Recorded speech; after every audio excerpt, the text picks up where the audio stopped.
Hello, guys. I hope this will work. So, welcome to this session. I'm going to talk to you about sales meeting preparation. So, when you schedule a meeting, you should prepare yourself to that in order to get attention from the company and convert from meeting then to proposal confirmed more easily. So, it's me. You can approach me to any questions. So, our goals for this session is just to present you the main aspects that you need to take into consideration while preparing yourself. And the second part is to understand why they are all important. So we have basically three general procedures in order to prepare ourselves for the company, for the meeting. So you should do a research about the company, you should personalize the portfolio, and you should prepare your questions. So we are going to talk about them one by one in order to explain them better. So about the research about the company. So you should look in the internet, in their website, in their LinkedIn, and now the news, for example, some information about the company. For example, if they have internship or training programs, if they are open, if they have a season for them. Why is it important? Because if they do have them, they will be more willing to accept our interns because they're also young, because they are also most likely without any professional experience. Second point, what is the company's international presence and or activity? Because you have two versions here. If the company is already multinational, it might be more willing to accept international interns because it might have an international environment. They might speak already English in their workspace. It will be easier for them. On the contrary, if the company is small and is only located in Portugal, it might be willing to accept international interns because it will provide her with some benefits, will give her some international ranking better and higher. So you can actually play on these both advantages. Third one is values and mission of the company, because the more they are aligned with the Isaac ones, the stronger bridge you can build during your conversation, because you will say, okay, you are acting sustainably, so it is our value too. I saw in LinkedIn that you have provided a workshop on empowering women, that also some of our goals. So you can actually build this type of interaction and relationship with the company on base of values and mission. And the last one, awards and achievements. It's not that important for the meeting itself, but if you mention that, you show to the company that you have done your research and that you value the company for something.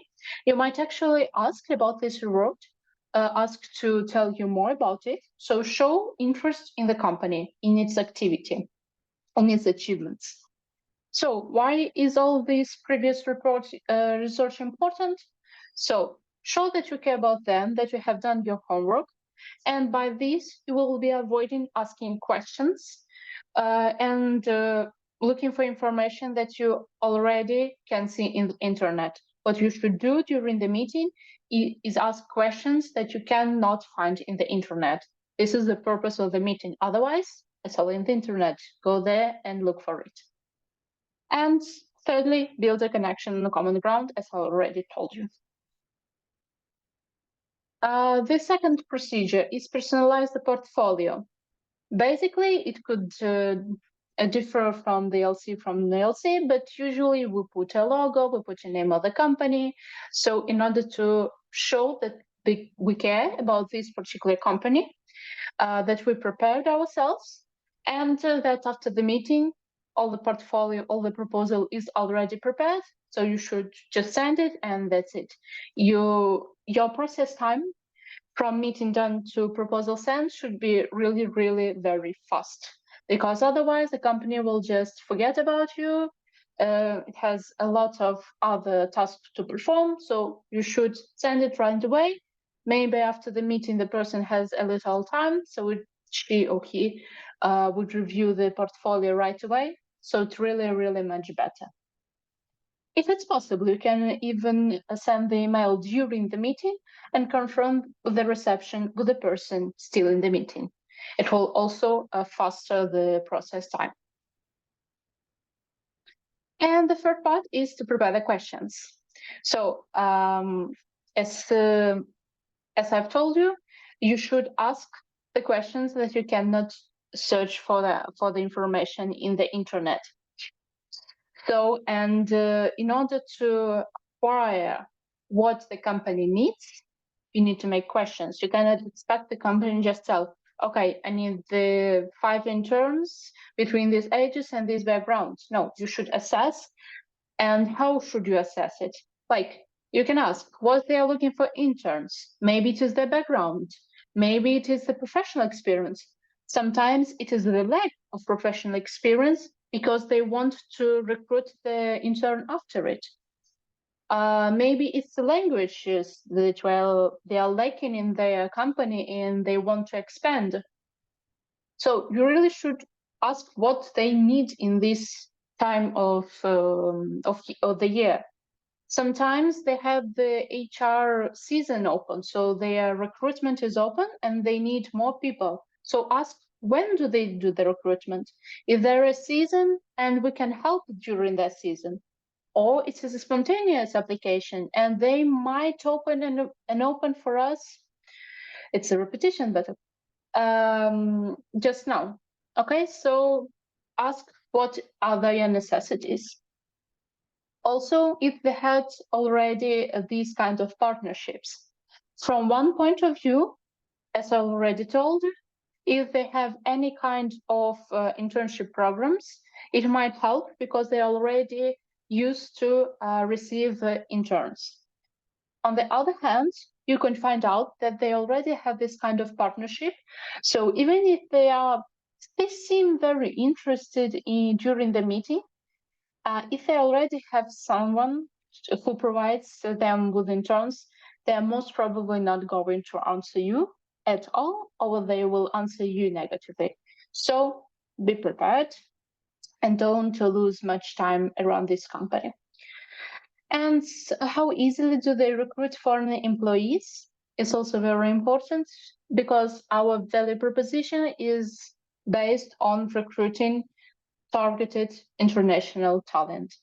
So if they say that it's very easy for them to recruit international talent, so our job is not here, we should help someone else. And it's most probably that they will not answer us or not accept our proposal, so move on. So why, just to sum up, make the meeting relevant, understand possible bottlenecks, you should work on them or during the meeting or after it, sending an email, for example, and you should structure and prepare all these questions in order to build your argument. And I'm going to speak about it a little later. So besides this technical information, you should prepare yourself for the meeting. Of course, it will be getting easier with the practice, but either way, you should prepare yourself for the first ones. So the first one is prepare and review your meeting guide, so the flow of the meeting.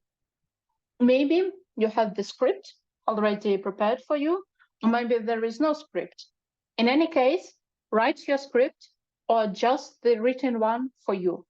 You should do it like exactly as you speak. If you are good in improvising, that's fine. You can put just topics and talk about them. But most people get really nervous. So what I advise you is to write exactly how you would speak it. And so when you fill in the meeting and you read it, it sounds as you are speaking. So practice it like in front of the mirror.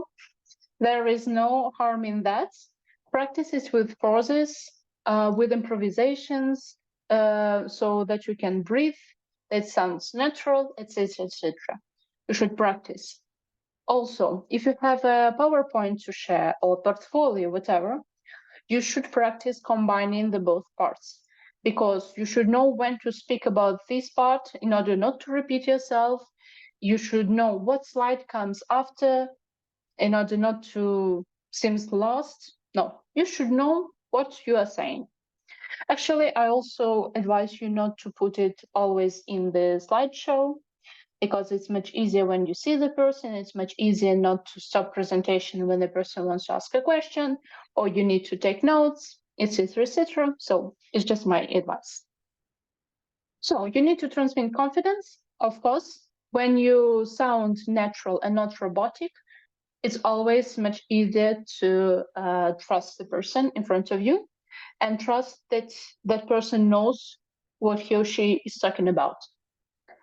And also, please keep in mind that you might have your guide, you might have your script, but it always should be a conversation. If the person wants to talk about this part instead of that, you should go. You should go, you should arrange the conversation, you should ask and answer the questions. You can get to that part which you were talking about, or maybe you're not. It depends on the conversation. Do not be robotic. So it kind of goes to this second part, practice your speech. I've already told you to sound natural. And also you should prepare yourself for possible objectives, possible bottlenecks. You can write them down. Maybe you have already eaten your SOPs, but think, why would the company not want to make an internship with us? And think about the counter arguments to that. It is very important to convince the company in that moment, because you won't have any other one to convince your interlocutor. It is the moment. Not in the call, not in the email, when you're presenting Isaac for the first time and you let them know that we are the ones who will save them, who will help them. We will be the great partners to them. And remember that you are selling development experience. So it's not a product, it's not a service, it's developmental experience. So believe in it, you should be convinced, you should be confident, and you should transmit it to the company. And the last one is plan your day. So basically, make sure that you have a schedule that when you are going to have a meeting, you're already in front of your computer, calm, without noise, that you're not in a transport, that you're not running from the exam or the other activity that you have, that you have all the correct clothes, etc. And this is the most important aspect of the meeting scheduling. Never cancel the meeting. If you cancel, it is most probably that you will not going to have a second chance. So if you cannot, speak with your team, speak with your team leader, with your VP, with your LC, whoever you find. Talk to them in order not to cancel the meeting, because it also gives a non-professional image to the company. Everything can happen, but please don't do that. The conversion rate from meeting schedule to meeting done should be 100%, and not because of our fault. So make a good expression and don't let go of the pipeline. These are my advices. And so this is it for sales preparation meeting. If you have any questions, please reach me. These are my contacts. Thank you.